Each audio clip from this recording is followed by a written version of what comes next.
Hi viewers, welcome to TWS Teamwork System. நீங்கள் இப்போ ஒரு லேப்டாப் எடுக்க போகிறீங்கன்னா நம்ம மார்க்கெட்டில் வந்து பார்த்தீங்கன்னா ரெண்டு ப்ராசஸர் தான் மேஜராக நம்ம பார்ப்போம். ப்ராசஸர் வந்து இன்டெல் ப்ராசஸர், AMD ப்ராசஸர், இது ரெண்டு தான் காம்படிட்டிவ், இது ரெண்டு தான் நம்ம எடுப்போம். ஸோ நம்ம யூசேஜை பொறுத்து தான் நம்ம எடுக்க போகிற ப்ராசஸர் எப்படி இருக்குன்றதை நம்ம பார்த்துட்டு தான் எடுக்கணும். ஸோ இன்டெல் பார்த்தீங்கன்னா அதில் வந்து ஷேர்ட் கிராஃபிக்ஸ், இன்டெகிரேட்டட் கிராஃபிக்ஸ் அப்படின்ற மாதிரி ரெண்டு கிராஃபிக்ஸ் இருக்கும். ஒரு சில இன்டெல்லில் பார்த்தீங்கன்னா ஒரு டெடிகேட்டட் கிராஃபிக்ஸ் மட்டும்தான் ஷேர்ட் கிராஃபிக்ஸ் மட்டும் தான் கொடுத்துருப்பாங்க. ஸோ அதை நீங்கள் பார்த்து தான் எடுக்கணும். ப்ராசஸரை பொறுத்து இருக்கணும். இது வந்து இன்டெல் ப்ராசஸரு. இதனோட கிராஃபிக்ஸ் பார்த்தீங்கன்னா உங்களுக்கு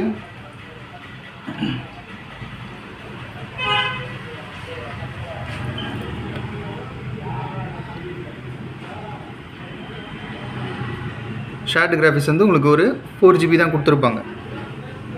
இந்த மாதிரி இன்டெல்லில் 8GB வரையுமே கூட இருக்குது. அது கான்ஃபிகர் அந்த இதுவை பொறுத்து மாறும். அதுவே AMDயில் பார்த்துட்டிங்கன்னா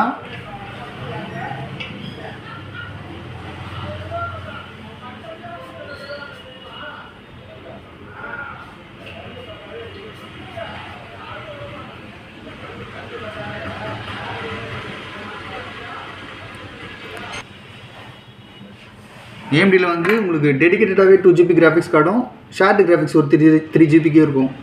ஸோ இன்டெல் வந்து இந்த கோடிங்ஸ்லாம் பண்ணுறவங்களுக்கு வந்து கோடிங்ஸு அந்த சாஃப்ட்வேர் லைனில் இருக்கவங்க அந்த கோடிங்ஸ் ஒர்க்குக்கு மேஜராக யூஸ் ஆகும். பட் AMD எடுத்துட்டிங்கன்னா இந்த கிராஃபிக்ஸ் சைடு போட்டிங்கன்னா இந்த டிசைனிங் ஒர்க்ஸு இல்லை இந்த கேட்டையாக யூஸ் பண்ணுறவங்க, கேடு அந்த மாதிரி எடுக்கிறவங்க வந்து AMD சூஸ் பண்ணிக்கலாம். ஸோ மார்க்கெட்டில் இன்டெல் அண்ட் AMD ரெண்டு ப்ராசஸர் இருக்குது. மேஜராக நிறைய ப்ராசஸர் இருந்தாலும் இன்டெல் அண்ட் AMD தான். உங்களுக்கு எந்த ப்ராசஸர் வேணுமோ, உங்களோட யூசேஜ் என்னமோ அதுக்கேற்ற மாதிரி நீங்கள் ப்ராசஸர் லேப்டாப்பை சூஸ் பண்ணி எடுங்க. நம்ம TWS Teamwork சிஸ்டமில் நம்ம சொன்ன மாதிரி இன்டெல் ப்ராசஸரும் லேப்டாப் இருக்குது, AMD ப்ராசஸர்லேயும் லேப்டாப் இருக்குது. லேப்டாப் மட்டும் இல்லை, டெஸ்க்டாப்பும் உங்களுக்கு இன்டெல்லையும் இருக்குது, AMDலையும் இருக்குது. ஸோ உங்களுக்கு தேவையான லேப்டாப் ஒரு டெஸ்க்டாப் வந்து பர்ச்சேஸ் பண்ணிக்கோங்க. தேங்க்யூ.